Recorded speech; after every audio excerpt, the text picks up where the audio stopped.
عامر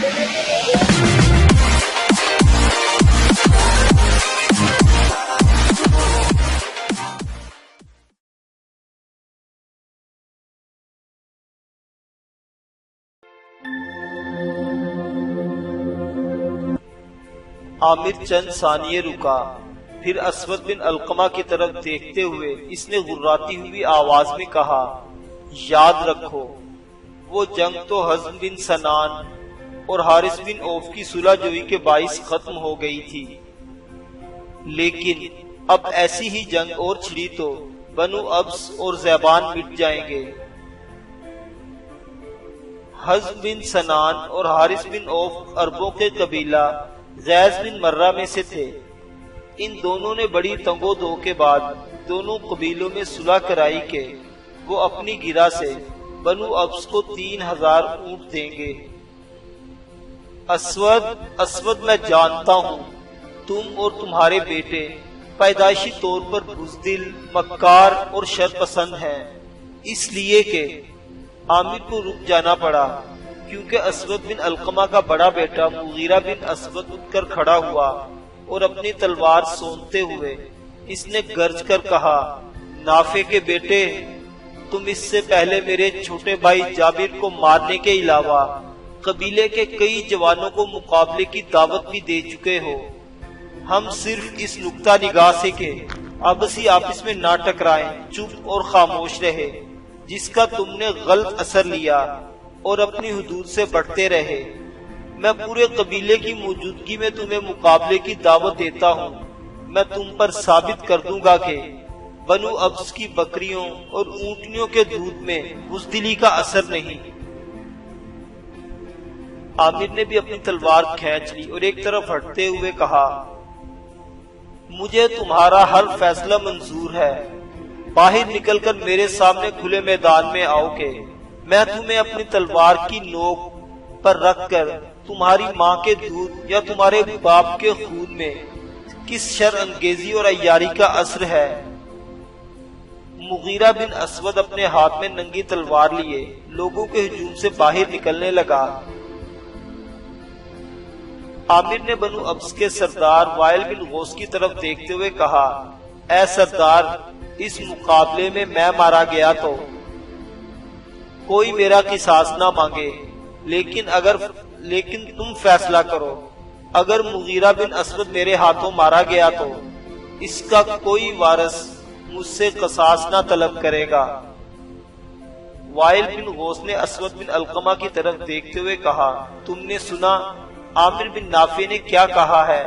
اگر سن چکے ہو تو جواب دو۔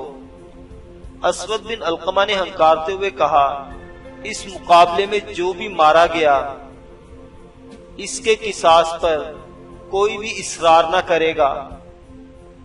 لوگ مقابلہ دیکھنے کے لیے بے چین ہو گئے۔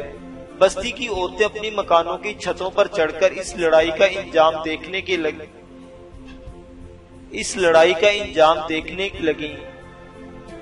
مغیرہ بن اسود ہجوم سے نکلا اور کینہ پرور اونٹ کی طرح آگے بڑھتا ہوا عامر پر حملہ آور ہو گیا۔ عامر نے بڑی آسانی سے اس کا وار اپنی تلوار کے نچلے حصے پر لیا اور جواب میں وہ بھی اپنے دفاع سے نکل کر جاہریت پر اتر آیا۔ وہ ایسی رفت اور بلندی کے ساتھ حملہ آور ہوا تھا کہ مغیرہ ایک نو مشق مبتدی کی طرح الٹے پاؤں دور تک ہٹتا چلا گیا۔ اس نے کئی بار دفاع سے نکل کر جارحانہ انداز اختیار کرنا چاہا، لیکن وہ ایسا کرنے میں کامیاب نہ ہو سکا۔ عامر ایک نئے نو طریق، ایک انوکھی نوعیت و خصوصیت اور ایک وجدانی صورت و ڈھنگ میں حملہ آور ہوا تھا۔ مغیرہ اس کے سامنے ایسا بے بس ہوا تھا کہ وہ جنگی ممارست کے سارے نہج اور قاعدے عامر کے سامنے بھول گیا تھا۔ اسود بن علقمہ اور اس کے بیٹوں پر مایوسی اور دل شکنی طاری ہو گئی۔ اچانک عامر نے مغیرہ کے ٹانگ پر پاؤں کی ٹھوکر ماری اور مغیرہ لڑکھڑا کر زمین پر گر گیا۔ عامر نے کسی نیرنگ ساز اور ساحر کے انداز میں کہا، اے اسود کے بزدل بیٹے، دوبارہ اٹھ اور بزدگاہ میں اتر کر اپنی قسمت آزما، پر یاد رکھ میرے ساتھ تیرا مقابلہ ایسا ہی ہے جیسے کوئی پتھر میں پانی تلاش کرنے کی کوشش کرے۔ اے دشمن بد نہاد، میرے خلاف تیرا کوئی بھی وار تیرے لیے فتح کی نوید اور کامیابی کی بشارت لے کر نہ آئے گا۔ اٹھ کے میں تمہیں شکست کی شوخشکی اور ناکامی کی جلن میں گریباں دیدہ در کر دوں گا۔ عامر پیچھے ہٹ کر کھڑا ہو گیا۔ مغیرہ اٹھا اور منشور و پراگندہ آواز میں کہا، تو اتفاقیہ مجھے گرانے میں کامیاب ہو گیا، تو ایسا خوش مارکا اور جاباز نہیں کہ اس نبردگاہ میں میں تجھے شرمسار نہ کر سکوں۔ مغیرہ پھر آگے بڑھ کر حملہ آور ہو گیا۔ عامر نے پھر اس کا وار روکا اور دوبارہ مغیرہ کے لیے طوفانی اور تندی جوئے کو حصار بن گیا۔ اس کے حملوں میں سے پہلے سے بھی زیادہ نفاست اور پاکیزگی تھی۔ مغیرہ کے سارے شکوک و شبہات اور زوم پھر جاتے رہے، دوبارہ عامر کے سامنے جم نہ سکا اور عامر اسے دھکیلتا ہوا اس کھجور کے پاس لے گیا جس کا سہارا لے کر بنو ابس کا سردار وائل بن غوث بیٹھا ہوا تھا۔ ایک دم عامر نے اپنی تلوار فضا میں بلند کر کے اس زور سے گراتے ہوئے مغیرہ کی تلوار پر ماری کہ مغیرہ کی تلوار درمیان سے کٹ کر دو حصوں میں بٹ گئی تھی۔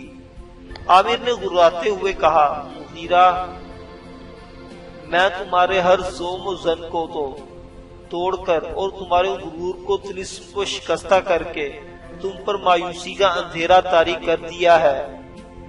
یاد رکھو، میں دمشق شہر میں بھی رہ کر اپنے صحرائی حرب و ضرب کو نہیں بھولا، گو میں تمہارا قصاص پہلے ہی معاف کر چکا ہوں، پہلے ہی معاف کروا چکا ہوں، اور اگر تمہیں قتل کروں تو مجھ پر کوئی شکوہ اور اندیشہ نہیں، اس کے باوجود میں تمہیں معاف کرتا ہوں۔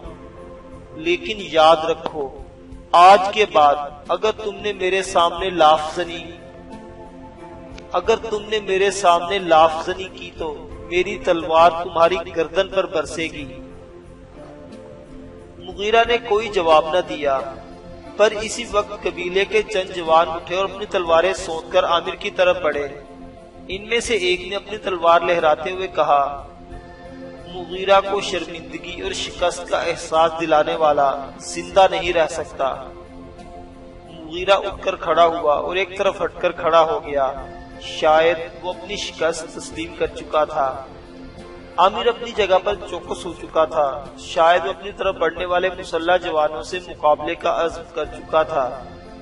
اس دوران شاید وائل بن غوث کوئی فیصلہ کر چکا تھا، لہٰذا وہ اپنی جگہ پر کھڑا ہو گیا اور چنگھاڑتے ہوئے لہجے میں عامر کی طرف بڑھتے جوانوں کو مخاطب کرتے ہوئے کہا، کسی نے بھی اگر جھگڑے کو دودھ دیا تو اس سے قصاص وصول کیا جائے گا۔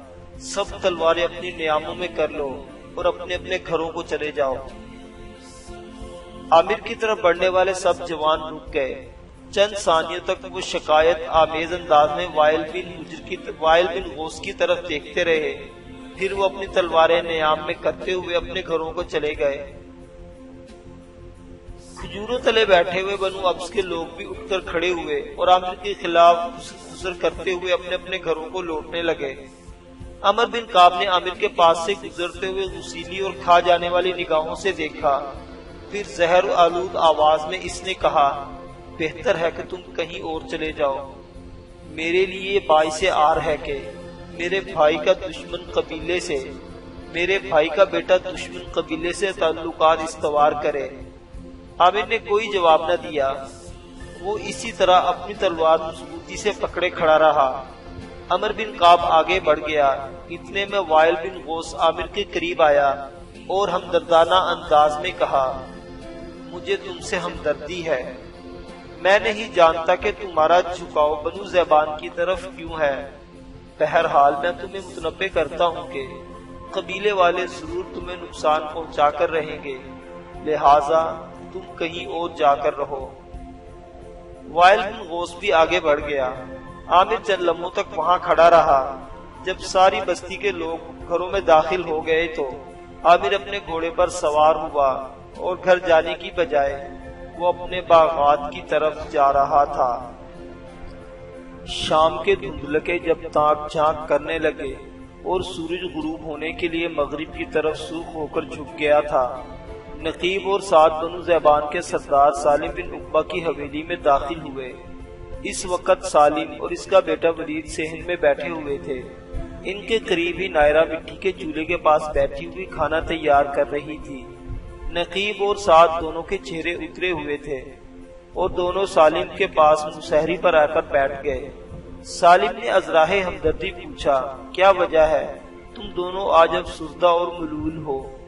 نقیب نے بکھری بکھری آواز اور پراگندہ لہجے میں کہا، ہم دونوں بری خبر لے کر آئے ہیں۔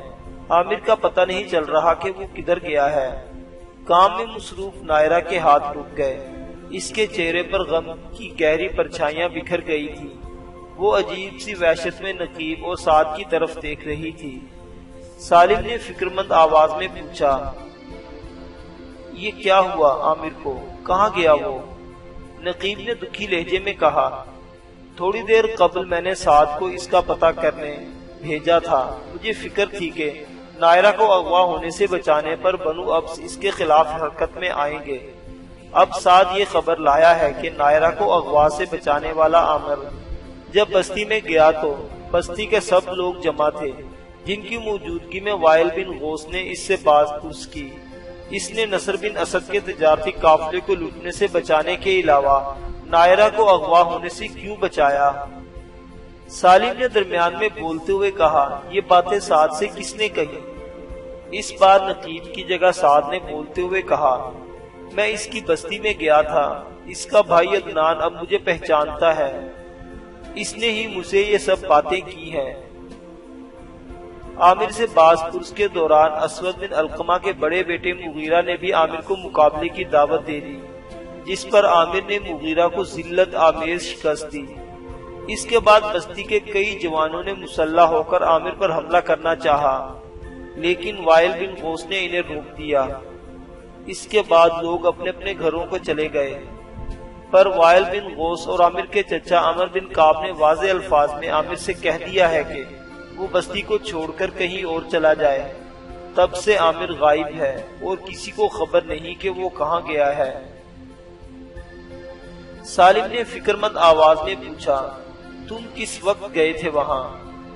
سعد نے اپنے سر پر امامے کے پیچ درست کرتے ہوئے کہا، میں اس وقت سیدھا عامر کی بستی سے آ رہا ہوں۔ سالم نے گہری سوچوں میں ڈوبتے ہوئے کہا، عامر کہاں جا سکتا ہے؟ وہ نادان ہے، اسے سیدھا ہماری طرف آنا چاہیے تھا۔ اب اس نے ہمیں بے چینی میں ڈال دیا ہے، اور شاید اس نے اپنے ذہن میں یہ مفروضہ قائم کر لیا کہ ہم اسے بوجھ تصور کریں گے۔ خدا کی قسم، اگر وہ یہاں آ جائے تو میں اسے اپنا بیٹا جان کر اس کی حفاظت کروں گا۔ میرا دل کہتا ہے وہ اپنے باپ کا انتقام لینے کے لیے دمشق کی طرف چلا گیا ہوگا۔ اتنے میں بستی کی مسجد سے مغرب کی اذان سنائی دی۔ سالم نے نقیب، سعد اور ولید کی طرف دیکھتے ہوئے کہا، آؤ پہلے مغرب کی نماز ادا کریں، اس کے بعد بیٹھ کر عامر کے متعلق سوچیں گے۔ وہ چاروں اٹھ کر بستی کی مسجد کی طرف چلے گئے۔ نائرہ نے بھی جلدی جلدی مغرب کی نماز ادا کی۔ اس کے بعد وہ ہرنی کی طرح پھلانگتی ہوئی جبل ہلال کی اس چوٹی کی طرف بھاگ رہی تھی جہاں اس نے عامر کے ساتھ مغرب کی نماز کے بعد روزانہ ملنے کا عہد کر رکھا تھا۔ نائرہ اپنی پھولی ہوئی سانس کے ساتھ جب جبل ہلال کی چوٹی پر آئی تو وہ اداس ہو گئی۔ وہاں عامر نہیں تھا۔ وہ ایک پتھر پر بیٹھ کر انتظار کی لذت اور آرزوؤں کی مگن میں کھو گئی۔ چاروں طرف بے قرار سناٹا چھایا ہوا تھا۔ جھینگروں کی مدھم اور پرسوز نغمے فضاؤں میں ایک نیا وجدان پیدا کر رہے تھے۔ نائرہ نے ابھی تھوڑی دیر ہی انتظار کیا تھا کہ وہ چونک پڑی۔